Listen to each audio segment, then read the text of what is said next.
기독교 강요 4권 제6장 7번째. 베드로는 바울이나 다른 사도들과 동일한 연합체에 속한 동료였지 그들의 주인이 아니었어. 그러나 그 누구도 이 문제를 성경 그 자체보다 더 잘 풀지는 못한다. 관련된 모든 본문을 모아보면 우리는 성경을 통하여서 베드로가 사도들 가운데서 가지고 있었던 직무와 권세가 무엇이었었는지, 그의 처신이 어떠했는지, 그들은 그것을 어떻게 받아들였는지를 배우게 된다. 그 모든 본문을 가능한 대로 다 훑어보게 되면 당신은 베드로가 단지 12 제자들 중에 하나였다는 것, 다른 사도들과 동일했다는 것, 그들의 동료였지 주인이 아니었다는 것을 발견하게 될 것이다.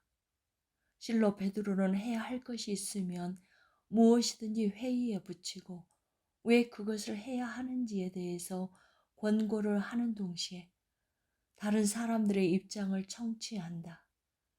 그는 그들이 자기들의 견해를 피력하도록 할 뿐만 아니라 그들에게 결정을 맡긴다. 그리고 결정이 있게 되면 그것에 따르고 복종한다. 그는 목자들에게 글을 쓸 때 자기의 통치권을 내세워서 위에 있는 자 같이 명령하지 않고 그들을 자기의 동료들로 삼아서 동등한 사람들이 일상적으로 하듯이 부드럽게 권고한다. 그는 이방인들과 가까이 하였다는 비난을 받게 된다. 그것이 가당찮았지만 순순히 그것에 대해서 답함으로써 분명한 해명을 한다. 그는 자기 동료들에게서 요한과 함께 사마리아로 가라는 명령을 받게 되자 이를 거부하지 않는다. 사도들은 그를 파송하면서 결코 그를 자기들보다 위에 있는 자로 여기지 않는다고 선언한다. 그는 자기에게 명령된 사명에 순종하고 그것을 수행하는 가운데서 자기가 다른 사도들과 하나의 연합체에 속하여 있으며 자기에게는 그들에 대한 통치권이 없다는 점을 인정한다. 그러나 서로 이 모든 본문이 존재하지 않는다 손치더라도 우리는 갈라디아서 하나로서 이에 대한 모든 의심을 쉽게 물리칠 수 있다. 그곳에서 거의 2장을 통하여서 바울은 자기가 사도직에 있어서 베드로와 동등한 영예를 지니고 있음을 어떤 여지도 남기지 않고 분명히 밝힌다. 바울은 과거에 자기가 베드로를 찾아갔던 것을 회고한다. 그 방문은 베드로에 대한 자기의 복종심을 공언하기 위함이 아니라 모든 사람을 향하여 자기와 베드로의 가르침이 일치해야 함을 입증하기 위해서였다. 베드로 또한 그때 바울에게 그런 복종심을 결코 요구하지 않았으며 한 연합체에 속한 동료로서 오른손을 내밀어 바울과 악수함으로써 주님의 포도원에서 서로 함께 일하고자 하였다. 유대인들 가운데서 베드로에게 부여된 은혜에 못지않은 은혜가 이방인들 가운데서 바울에게 부여되었다는 점이 부각되었다. 더구나 바울은 베드로가 본래 가르침에서 벗어나 충실하게 행하지 않았을 때 자기가 그를 바로잡았으며 그는 자기의 책망을 받아들였다고 기억한다. 이 모든 것은 바울과 베드로 사이에 동등함이 있었음을 아니면 최소한 다른 사도들이 베드로에게 지니고 있었던 권세보다 더 많은 권세를 베드로가 다른 사도들에게 결코 지니고 있지 않았음을 분명히 보여준다.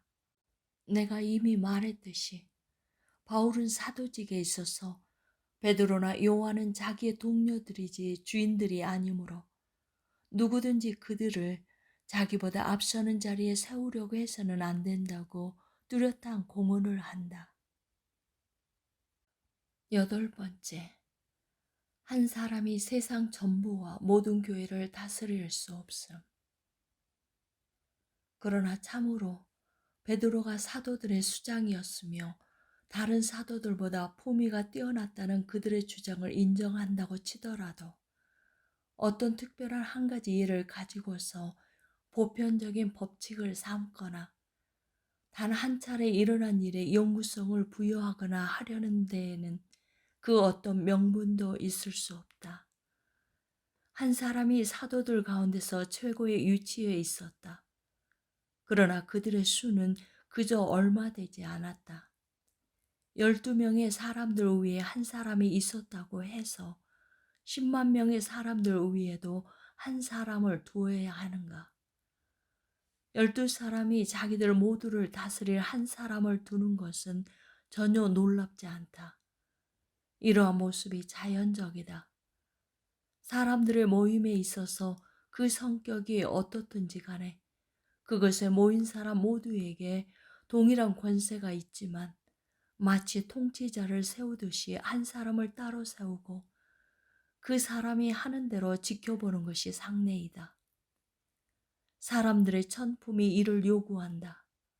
그 어디에도 집정관을 세우지 않은 욜러인, 재판하는 자와 기소하는 자를 따로 두지 않는 재판, 의장이 없는 회의, 주관하는 자가 없는 연합체는 없다.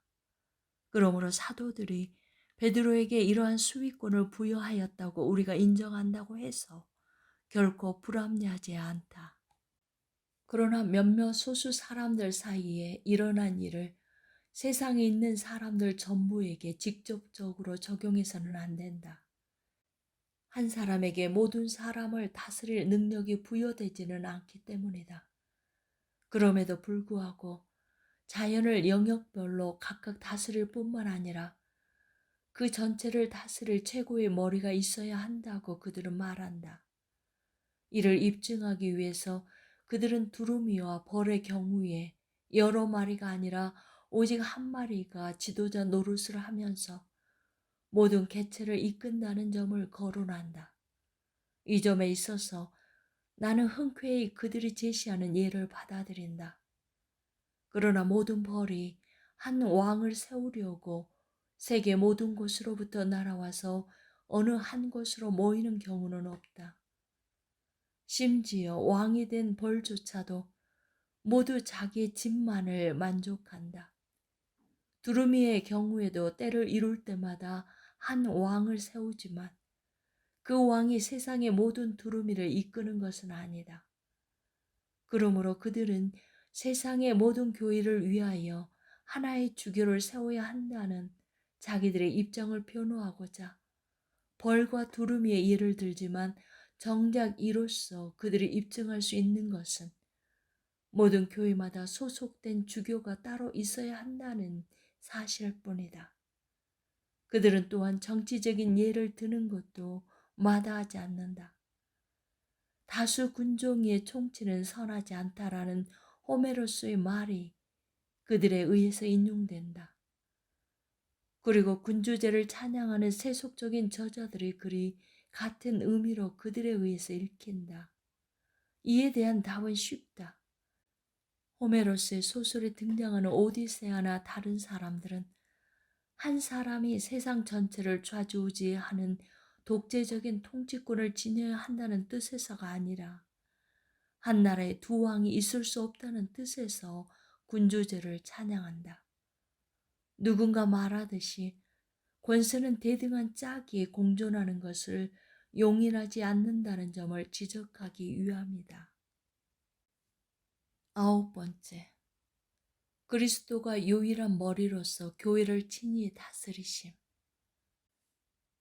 그러나 지극히 불합리하게도 로마 교회에 속한 자들은 모든 세상의 한 군주제 아래에 복속되는 것이 선하고 유익하다고 생각한다.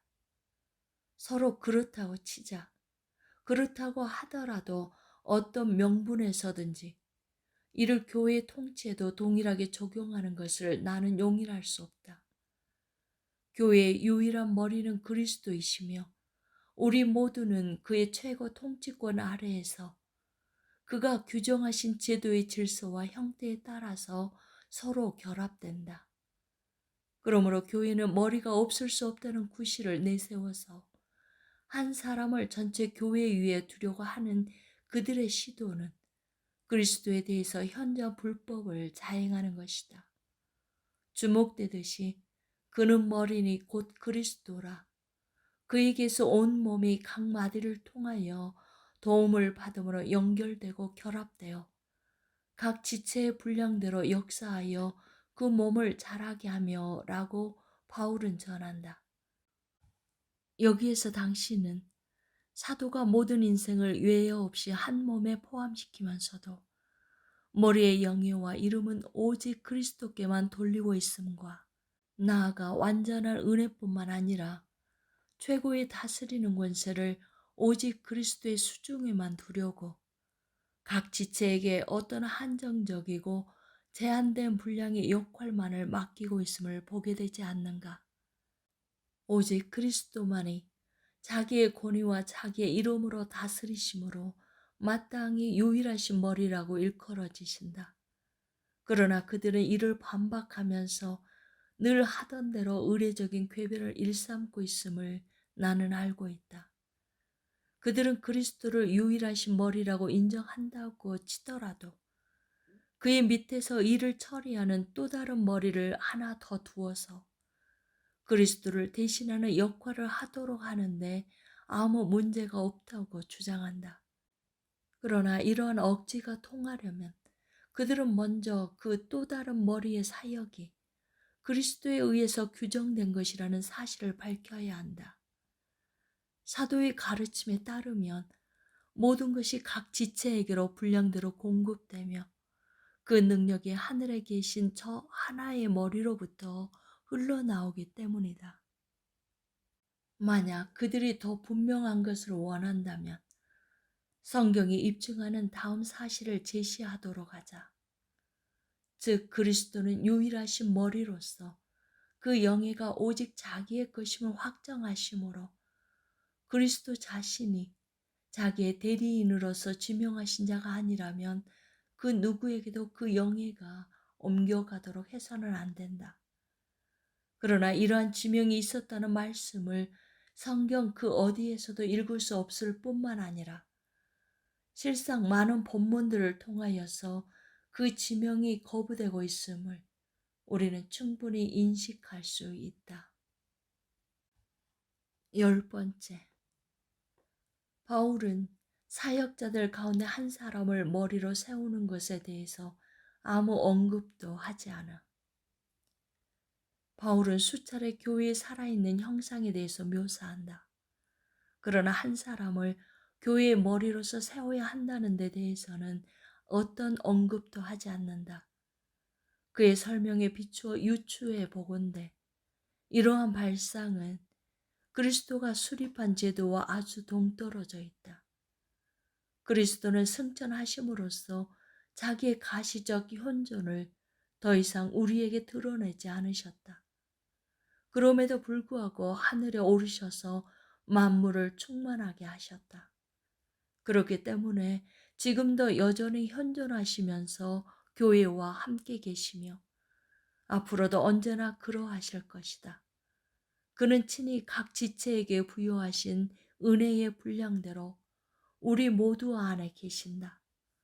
실로 그렇게 함께 계시면서 어떤 사람은 사도로, 어떤 사람은 목사로, 어떤 사람은 복음 전하는 자로, 어떤 사람은 교사로 삼으셨다. 이와 같이 바울은 그리스도가 자기 자신을 제시하는 방법을 보여주기 위해서 그가 사용하는 사역들을 우리에게 상기시킨다. 그러나 그가 자기의 대리인 역할을 감당할 한 사람을 모든 사람 위에 세우셨다고는 그 어디에서도 전하지 않는다. 만약 그가 그 필요성이 절실해서 그렇게 하신 것이 사실이라면 결코 이를 빠뜨리고 기록하지 않았을 리가 없었을 것이다.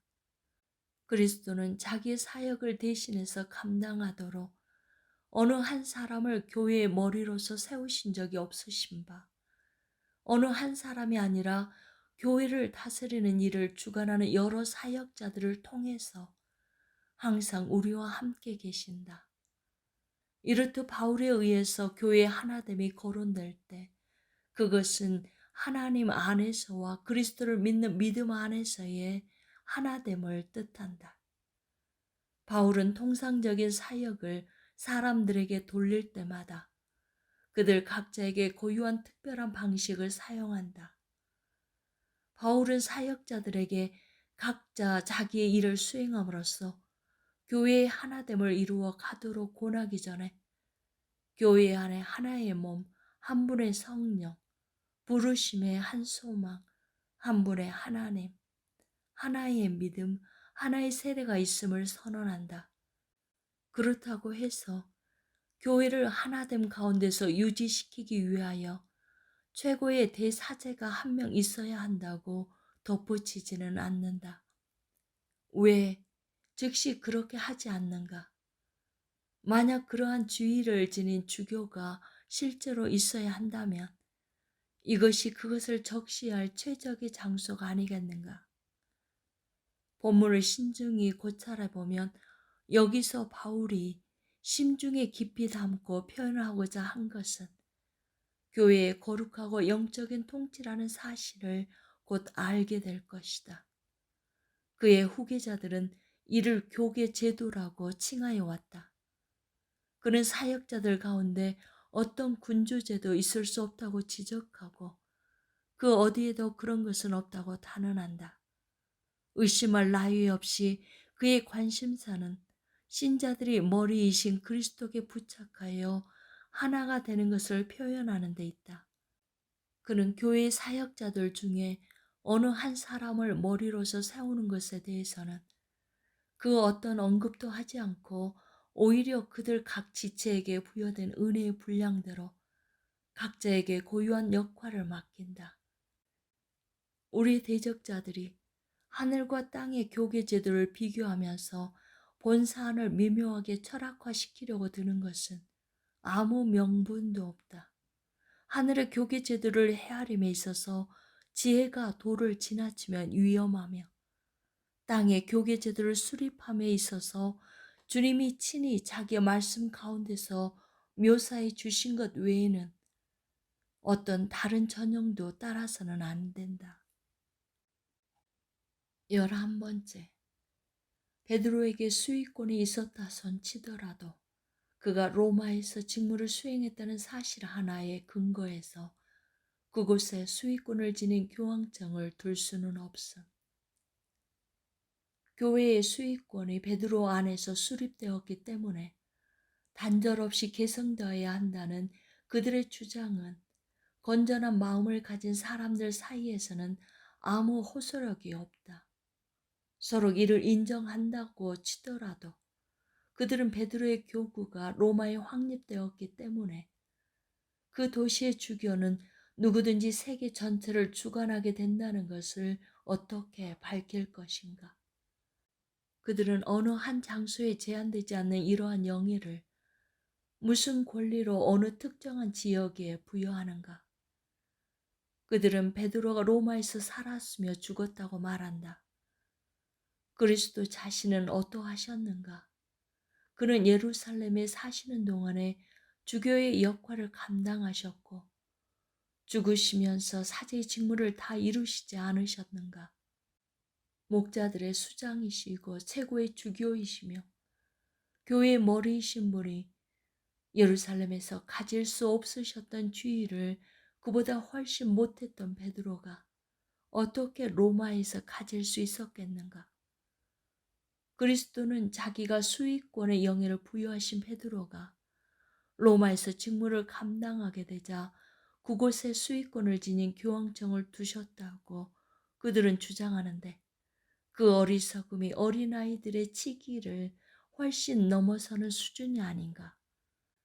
이러한 논법에 따르면 옛날 이스라엘 사람들은 모세가 최고의 교사이자 수장으로서 자기의 사역을 다 수행하고 죽었던 광야에 수익권을 지닌 교황청을 두었어야 하였을 것이다. 12번째, 그들이 말하는 수익권은 어느 인물에게도 없고 어느 장소에도 없으며 어느 인물과 상응하는 어느 장소에도 없음. 그럼에도 불구하고 그들은 아무 꺼리낌 없이 화려한 논법을 펼치고 있다. 이제 이를 살펴보자. 그들에 따르면 로마 교회는 사도들의 머리로서 최고의 자리에 있었던 베드로가 자기의 직무를 수행했던 곳이기 때문에 베드로가 누렸던 특권을 동일하게 누려야 마땅하다. 베드로가 첫 번째 직무를 수행한 곳은 안디옥이었다. 그렇기 때문에 처음에는 그곳에 한동안 그 영예가 있었다. 그러나 베드로가 그곳을 떠나 로마로 이주함에 따라 그 영예도 그와 함께 로마로 옮겨졌다.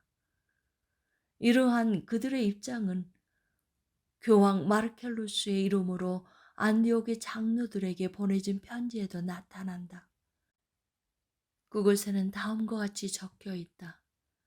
베드로의 감독자가 처음에는 당신들과 함께 있었으나 이후에는 주님의 명령에 따라서 이곳으로 옮겨졌습니다. 그리하여 옛날에 첫째였던 안디옥 교회가 로마 교회의 그 자리를 양보하게 되었습니다. 그러나 주님이 이러한 명령을 하신 적이 있는가? 이 미련한 교황은 어디서 그 말씀을 받았는가? 만약 본사안이 법에 의해서 결정되어야 한다면 먼저 그들은 자기들이 이 특권을 인적인 것으로서 원하는지 물적인 것으로서 원하는지 아니면 두 가지가 혼합된 것으로서 원하는지 대답해야 한다. 만약 인적인 것으로서 원한다면 그것은 어느 장소에 구애받지 않을 것이다. 만약 물적인 것으로서 원한다면 그것은 단번에 어느 장소에 주어져 어느 인물이 죽거나 떠난다고 해서 함께 없어지지 않을 것이다. 그리하여 부득불 혼합된 것으로서 원한다면 그것은 단순히 어느 장소만 단순히 고려해서는 안 되고 그곳에 상응하는 인물이 필히 있어야 할 것이다. 그들이 무엇을 선택하든지 그냥 두도록 하자. 여하튼 이로부터 즉시 추론할 수 있고 쉽게 증명할 수 있는 바는 로마는 결코 그 자체로 수익군을 주장할 수 없다는 것이다. 13번째, 각 교회의 영예는 그 교회를 세운 자의 영예에 따른 것이 아님. 그들의 허튼 소리대로 수익군이 안디옥에서 로마로 옮겨갔다고 치자. 그렇다면 왜 안디옥 교회는 두 번째 자리를 차지하지 못하는가? 베드로가 로마에서 죽을 때까지 머물렀기 때문에 수익권을 가지게 된다면 그 두 번째 자리는 마땅히 그가 첫 번째 감독자를 두었던 곳에 돌려야 하지 않겠는가? 이럴진데 어떻게 해서 알렉산드리아가 안디옥보다 앞서는 일이 일어났는가? 과연 그저 하나의 제자에 불과한 사람의 교회를 베드로의 감독자보다 더 우위에 두는 것이 가당한가? 만약 각 교회의 영예가 그 교회를 세운 자의 품위에 따라서 부여된다면 그런 영예가 없는 교회에 대해서는 무엇이라고 말할 것인가? 바울은 야고보와 베드로와 요한 이 세 제자들을 교회의 기둥과 같이 칭한다. 만약 베드로의 영예 가운데서 첫 번째 자리가 로마 교황청에 돌려진다면 요한과 야고보가 주관했던 예배소의 교회와 예루살렘의 교회의 두 번째와 세 번째 자리에 돌리는 것이 마땅하지 않겠는가? 그러나 총대 감독들의 위치에 있어서 옛날에 예루살렘은 마지막 자리에 있었으며 에베소는 심지어 마지막 구석진 자리조차도 차지할 수 없었다. 바울이 세운 어떤 교회들과 다른 사도들이 주관한 어떤 교회들도 무시되었다. 그러나 단순히 제자에 불과했던 마가의 감독자는 영예를 얻었다. 그들이 여기 순번에는 앞뒤가 뒤바뀌어져 있음을 시인하도록 하자. 아니면 각 교회의 영예는 그 교회를 세운 자의 영예와 같은 수준에 있다는 것이 항구적인 원리가 아님을 용인하도록 하자.